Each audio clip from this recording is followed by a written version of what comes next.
Okay, so we're going to do the N now. So basically, it's used to identify students who've changed ID numbers during the time they were enrolled in an institution. That is used to link students longitudinally in our longitudinal studies. It's an anytime report. The main critical thing you need to know is once you report that, it's good for that year that you reported it, for that fiscal, or for that, it's not really a fiscal year, I guess it's a calendar year, and later. We won't take something reported in 2011 and go backwards to 2010 or 2009 in any of our studies to do that. I know there's a bit of a misnomer, and it was probably caused by us not changing the manual for so many years. Initially, I think the word got out that as soon as you drop that in, it would change all of our databases, change all the Social Security numbers everywhere, and that to a certain thing. And we just can't do that because we'd never be able to match a report from one year to the next if we were to start doing that. So let's see. And the report layout and questions. And obviously, the N, we're just going to, I think we're just talking about the N once. So this does apply to community colleges. So we're moving into that area of reports that do apply to both institution types, or all three, I should say, we're happy to have here with us today. Okay. Any questions about the N? And you did talk about the December 31st date, how important that is. Yeah, question on the N. One question about the N. So you said you use it for longitudinal, but you don't go backwards, so I kind of don't understand how it's longitudinal. But it does, can it not, for the current semester, though, go correct what you've submitted? Because we've even had problems where we can't get the S, the E, and the 2 to jive because people are always submitting like a correction for a Social Security number. And it seems like we've had answers back that even though we've submitted an N, that it can't apply to those simultaneous reports, and I guess that's just real complicated. Well, on our end. From our end, we would say so the S, the E1, and the 2 are all end of semester reports. You're reporting them, after the semester finishes. So why isn't that change, populated throughout all three of those reports? I think I know the answer that, that maybe the E1 will come in right after the end of the semester, and then the 2 might show up 3 or 4 weeks later, and the S might show up a month later. But it seems like you could rerun all those reports and get them in sync.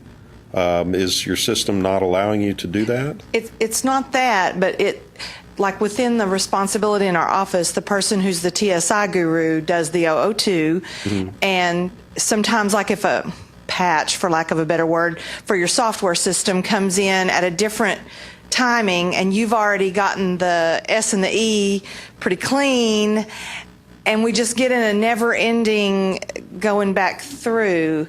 So it just seems like if at least the N could update the current semester, because students turn in changing data all the time, and so it's not like locked to where it wouldn't change while we're still working on a end of semester report.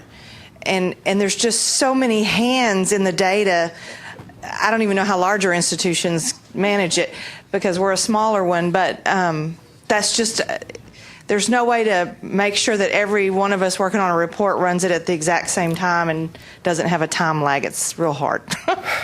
I think it would be really, really hard for us to do that here. Okay. I'm sorry, my former boss said it would. It would be a challenge. Let's it would be a challenge. Yeah, I just don't think that's something. And I was listening to that too, thinking it's already maybe complicated. Right. In terms of working with trying to do those matches. So it would just not be something that would be feasible.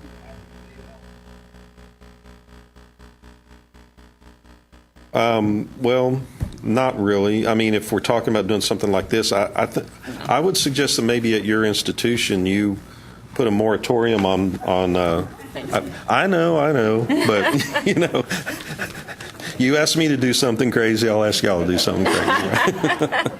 But you know, if you could say, you know, this is really tough, but yeah, I know it's hard out there because y'all have got things, you know, spread out. Yeah. But I just really can't see us doing that.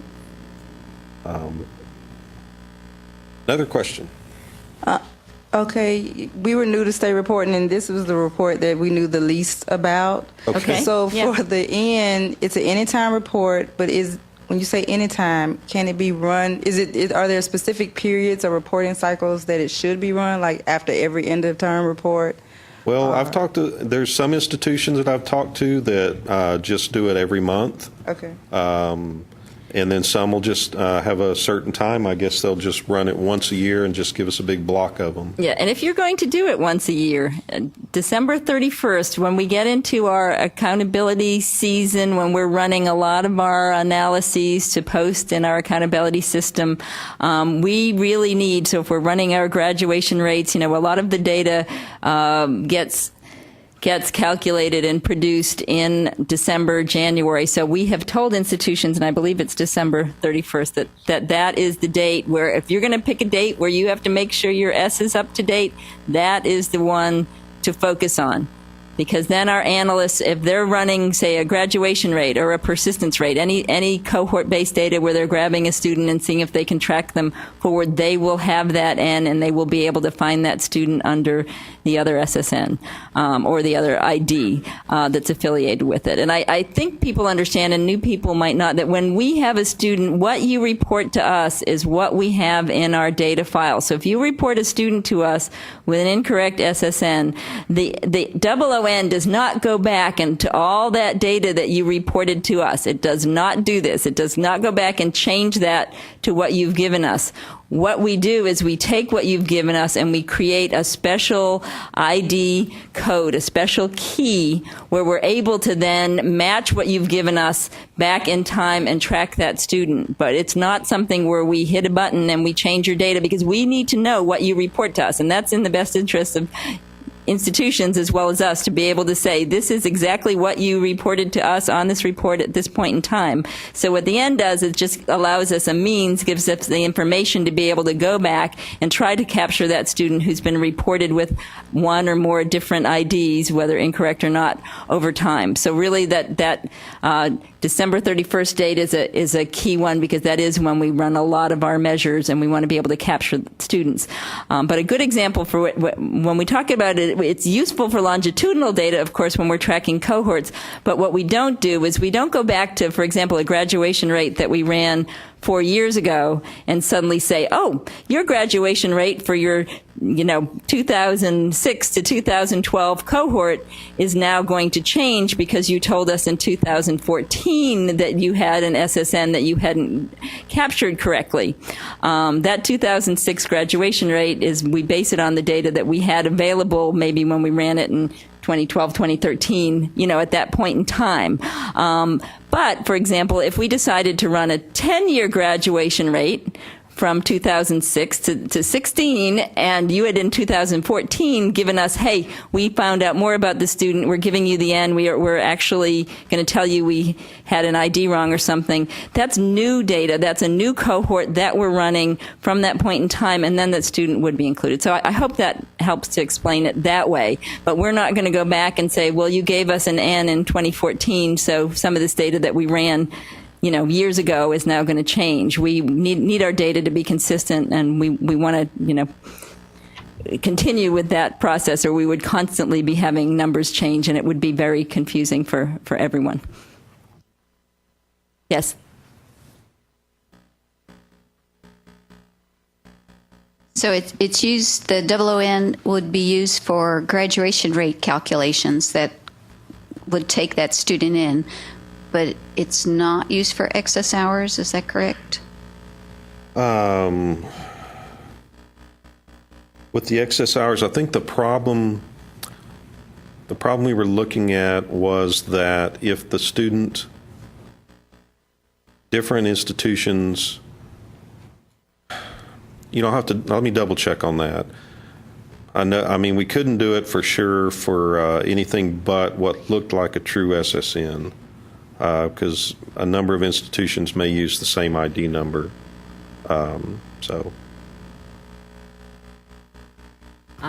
We've had another question come in, and then I think we want to move forward. We receive a mismatch when the end-of-term SSN numbers don't match the census reports, the 1 and the 4.